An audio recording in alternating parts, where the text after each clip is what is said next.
విజ్ఞాపన ప్రార్థన అనగానే మనకు ముందుగా గుర్తు రావాల్సింది ప్రభువైన యేసుక్రీస్తు వారు. ఎందుకనంటే ఆయన మన పక్షాన విజ్ఞాపన చేస్తూ ఉన్నాడు, తండ్రి కుడి పార్శ్వమున కూర్చొని. విజ్ఞాపన అనేది ఏంటంటే, ఒక మనిషి గురించి మనము ఆ వ్యక్తి గురించి ప్రార్థన చేస్తున్నప్పుడు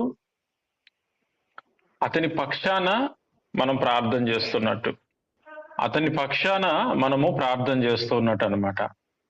అయితే ఈ విజ్ఞాపన అనేది మన ఆలోచనలో ఏ విధంగా ఉండాలంటే, ఉదాహరణకు ఇప్పుడు మనందరూ ఎవరి గురించి అయితే మనం అందరం ప్రార్థన చేస్తున్నామో, ఇప్పుడు నేను ప్రార్థన చేస్తున్నాను అనుకోండి మీ అందరి కొరకు. ఒకసారి ఆలోచించండి, ఊహించుకోండి.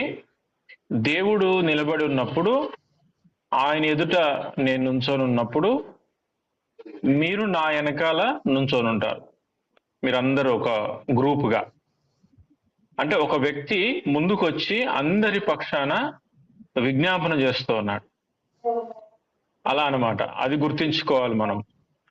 అంటే అందరి నిమిత్తం, అందరినీ ఎంతగా ప్రేమిస్తున్నానో, మీ అందరి కోసము నేను ఏ విధంగా ప్రార్థన చేయాలో, అలాగే మీ అందరి కొరకు అవసరమైతే నేను దేన్నైనా చేయడానికి కూడా సిద్ధ మనసు కలిగి ఉన్నటువంటి వ్యక్తిగా నేను ఉండాలి. అర్థమవుతుంది అనుకుంటున్నాను అందరికీ. కాబట్టి విజ్ఞాపన అనేది కొంతమంది పక్షాన వారి కొరకు మనం నిలబడి ప్రార్థన చేస్తున్నాం.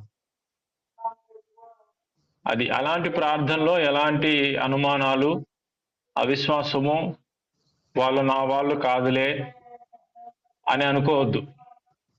నీ కుటుంబంలో ఒక వ్యక్తికి అలాంటి సందర్భమే వస్తే నువ్వు ఎంతగా బాధపడతావో, ఎంతగా నువ్వు ఏడుస్తావో, ఎంతగా నువ్వు శ్రద్ధ కలిగి ఉంటావో, ఎంతగా దేవుని మీద మనసు నువ్వు పెడతావో అదే మనసు ఉండాలి.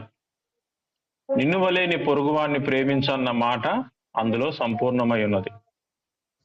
కాబట్టి విజ్ఞాపన చేస్తూ ఉన్నామనంటే, ఏదో ప్రార్థన చేయమన్నాడు కదా దేవుడు, అందరి కోసం ప్రార్థన చేయాలి కదా, ఆ ప్రార్థన వేరు, విజ్ఞాపన ప్రార్థన వేరు. వారి పక్షాన మనం నుంచొని ప్రార్థన చేస్తున్నాం. వారి పక్షాన మనం ఉన్నప్పుడు మనం ఏ రీతిగా ఉండాలి? భక్తిలో, విశ్వాసములో, ప్రేమలో, అన్నిట్లో ఆ విషయాల గురించి నేను చెప్పాలని ఉన్నాను. కాబట్టి సంపూర్ణ హృదయంతో మనం దేవుని సన్నిధిలో అడుగుదాం. దేవుడు ఖచ్చితంగా సహాయం చేస్తాడు. ప్రతి సమస్యకు ఆయన పరిష్కారం చూపుతాడు. వాస్తవంగా సమస్యలన్నీ కూడా తీసుకొచ్చుకొని పెట్టుకునేది మనమే తెచ్చి పెట్టుకొని మళ్ళా ఆ పొరపాట్లన్నీ చేసి మళ్ళా మనం దేవుని దగ్గరికి వచ్చి సహాయం కోసం అడుగుతూ ఉంటాం. అది దృష్టించాలి. దేవుడే చేస్తూ ఉన్నాడు అనేది మాత్రం మన ఆలోచనలో ఉండకూడదు. మంచిది, మరి ప్రార్థన చేద్దాం. విజ్ఞాపన ప్రార్థన మనం కలిగి